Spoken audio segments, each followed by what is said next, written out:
Hey friends, Ash here with Gents. I'm about to go shopping for some fragrances. I'm gonna go to Ross's and TJ Maxx. Yeah, my local discount stores that I featured in the past on my Shopping in Small Town America video. So here's the deal.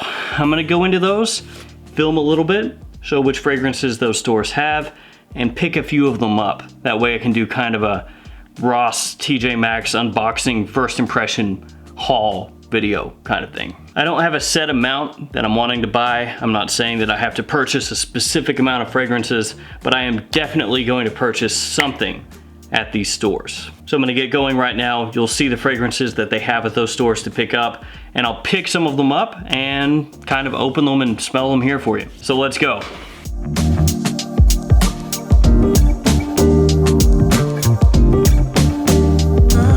Okay guys, so here's a look at my TJ Maxx. You see some Axe body spray there, some gift sets down at the bottom, a lot of deodorant, shampoos, body washes, stuff like that. Over here, there's some high quality Adidas fragrances, actually a whole bunch of them, hair clippers, and just assorted cheapies. So this is where we're getting into the actual fragrances at TJ Maxx, and they're kind of scattered all over. There's a lot of them that have no box, which I'm showing you here. There are a whole bunch to the side there as well. And there are some higher quality, I guess, relatively higher quality designer fragrances in there, but they're all really expensive. Like the 212 by Carolina Herrera, I think it's in the $50, $60 range. You see here some Penguins. There's a Juliet Has a Gun. That one is $70, most expensive one that they had there that day. Artisan Pura, but I already own that. I actually own a lot of these. Penguin Nightcap, only $10, is actually a pretty good deal. Ferragamo F Black, everybody knows that one. You can see there a woman's fragrance is snuck in. And then on the bottom, more cheapies. You got your Penguins, actually a whole bunch of Penguins. That Lacoste I think was $40, so pretty overpriced. And then Azzaro and Nautica there on the bottom as well. And then at the very bottom, yeah, Stetson. I actually thought about buying that, but I didn't. So now we're over at Ross, and Ross had a lot of cheapies, like you can see here. Beverly Hills Polo Club, Iron Man right there. There was some Michel Germain, your typical Azzaro fragrances, more Beverly Hills, Calvin Klein, more Azzaro, Guess. So there were a bunch of cheapies here. Ferragamo F Black, yet again, that seems to be just about everywhere. Mambo, the fragrance of choice of Ronnie Mund from the Howard Stern show. Some Curve, and there were actually a few Paco Rabanne Pour Homme scattered around. There's Great Flannel, Pierre Cardin, Bora Bora. So they've got a lot of those old school classic fragrances at Ross, but nothing amazing. Over here, there's a Mr. Burberry gift set that they have locked up. I was trying to find a price on it there, at least to get it on camera, and it was $45. And then the Paco Rabanne I talked about, a Corvette fragrance, Mambo yet again. A lot of the same stuff over on the end cap that they had on the side. And then a Banana Republic Slate, which was $20, and Unforgivable, which they actually had at $30.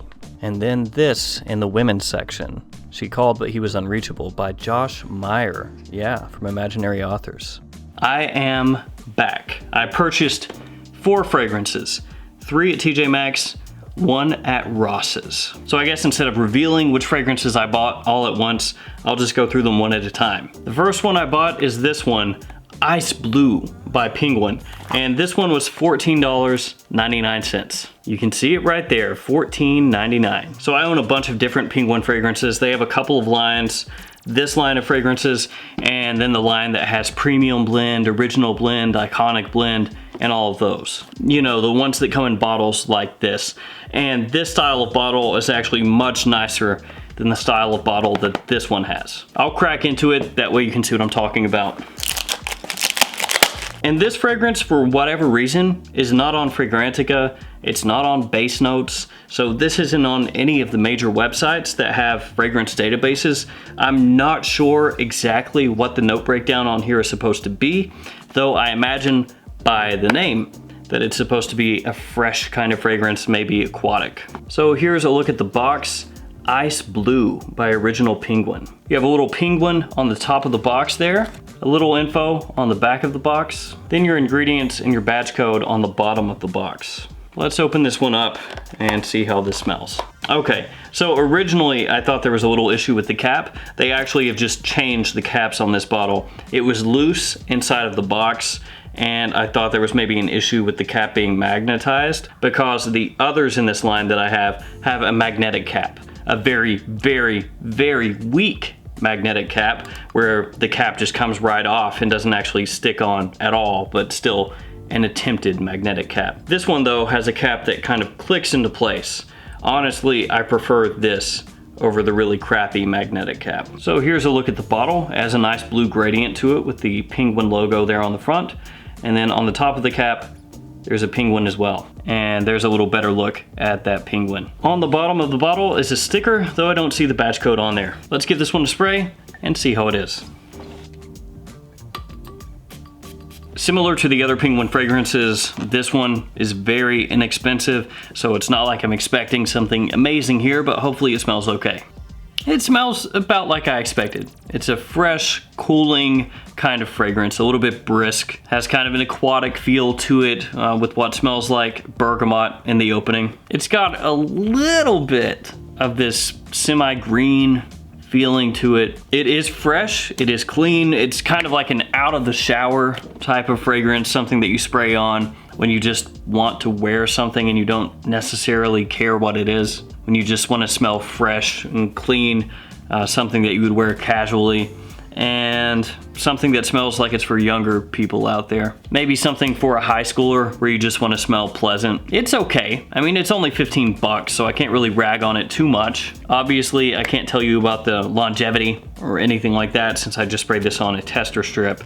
It does kind of fall in line with something like this over here, though I will say that between the two, which you can probably make out on camera pretty clearly with the difference in the bottles here, that this one does smell slightly higher quality than this one. Though, if you think this is a really nice fragrance, you'll probably think that this one is too. Let's hop on to the next one, and really these next two fragrances are both cheapies. Most of the things that I found at TJ Maxx were very overpriced. If it was a decent fragrance, like from a decent designer house, very, very overpriced. They did have that Juliet Has a Gun, which I thought about picking up, but it was $70 for a 50 ml bottle. I didn't really want to splurge and pick that up because I probably would never wear it. So I ended up going with cheaper fragrances, kind of just blind buying them. I didn't spray them on in the store. That way it would be a surprise to me how they smelled, even though these next two were not sealed in a box. The next one I got is this one, 1956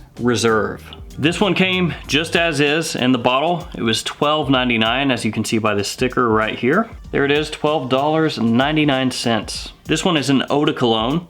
It says that it's an exotic warm scent of rum extract and oud with undertones of orris or iris and sandalwood, which you can see right there. This one, like I said, I did not spray, but hopefully it's decent. So it sprayed on the first blast. Obviously people have picked this up and sprayed it in the store before I bought it, but that's fine.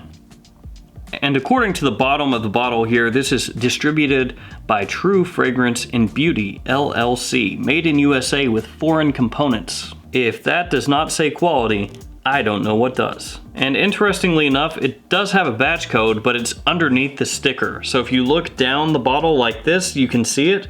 It's A19263, but you would have to tear off the sticker to see it printed on the bottle there. I'm gonna go ahead and just forego the tester strip here and just spray it on my hand. Since it's an eau de cologne, it shouldn't last too long. We'll see.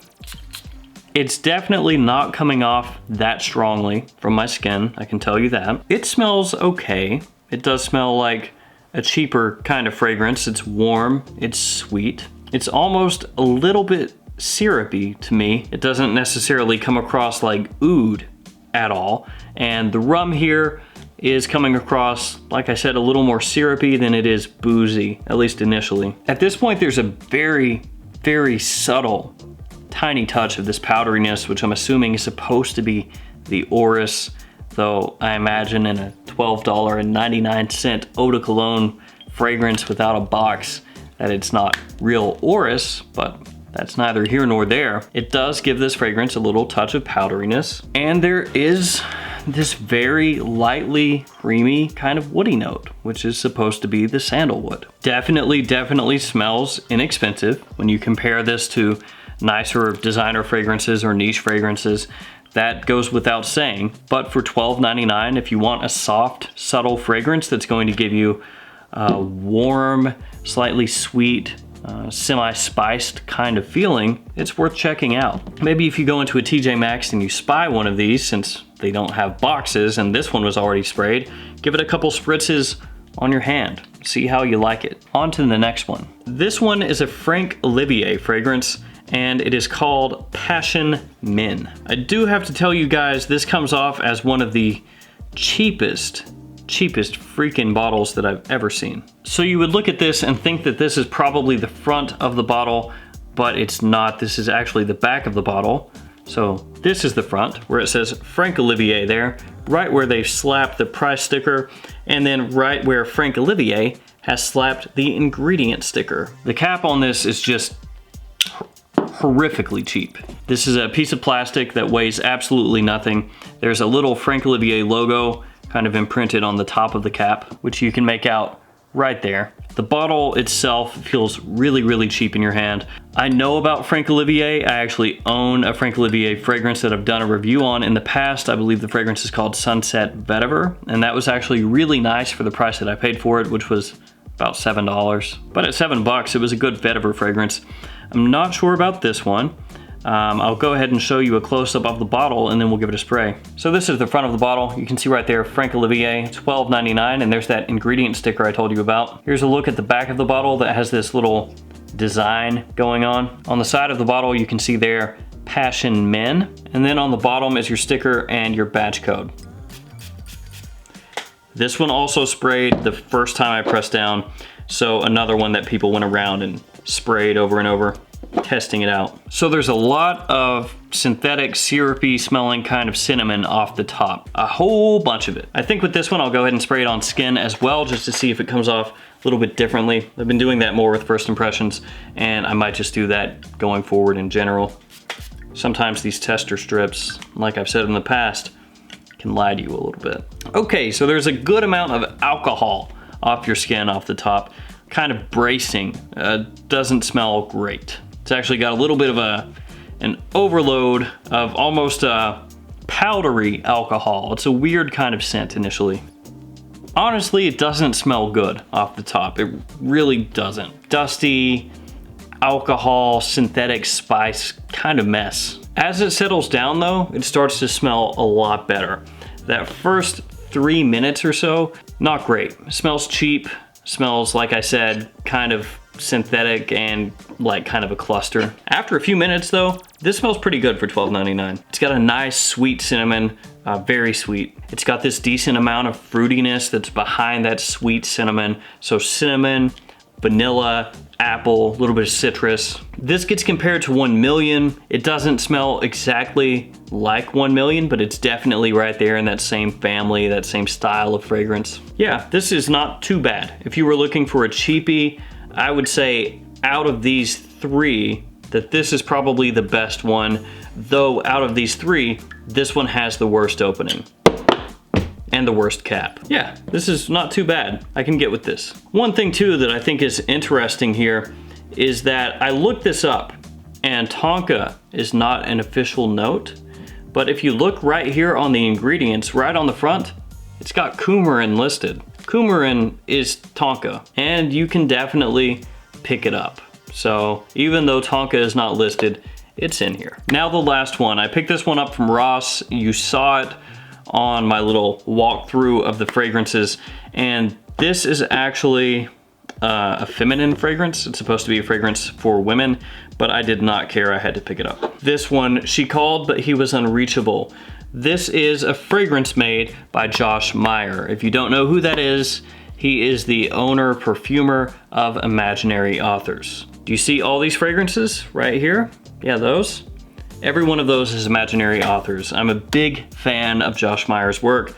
Had to pick this up. So there you can see the front, and right here, fragrance by Josh Meyer, or a perfume created by Josh Meyer, close enough. Here is the spine of the box. It does look like a book, essentially, which is pretty cool because that kind of falls in line with imaginary authors as well. And here's the back of the box with a little more info and the ingredient information as well. This one was $24.99, so the most expensive of the bunch. And here on the inside of the box is some more information on, I guess, what you would consider the backstory of this fragrance. It is a very nice presentation. This looks like a little bookmark. It's got Josh Meyer's picture right here, but when I try to pull it doesn't want to come out. So I'll mess with that later. I don't want to pull it and rip it. Josh Meyer is watching you.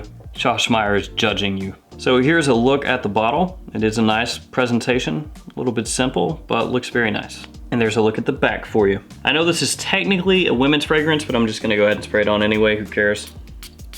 I would totally wear that. That's not just for women. Men can wear that too. Yeah, that's easily unisex. At least here initially, it's citrus, a lot of citrus. It might get more feminine as it dries down. Maybe some more flowers come out and make it come across as a feminine type fragrance. But in the opening, it's lemon and it's bergamot. It's bright, it's fresh, it's juicy, it smells good. There's a lot of zing to it. That lemon has some pop. Now there's a little bit of linden blossom, which is the note in the mid, and orange blossom coming out to mix with the citrus. But again, I don't find this a specifically feminine fragrance. I think this is completely unisex, which I'm actually really happy about. One thing I can tell about this though, not too far in, but it's coming across pretty light. I think this is going to be one of those kinds of fragrances that hits you and you get this awesome uplifting citrus that hits you right away and then starts to fade pretty quickly. That's how this comes across. And I know it has musk in the base, which makes sense. Musk is paired up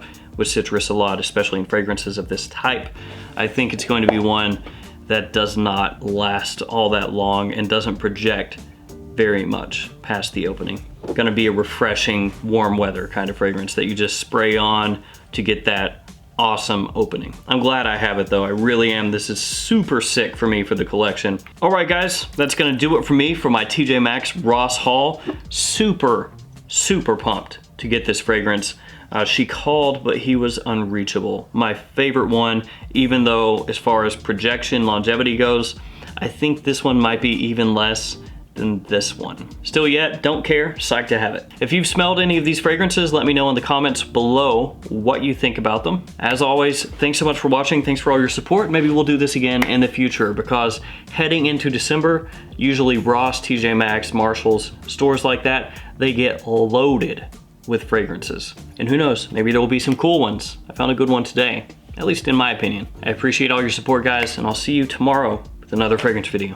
See you guys.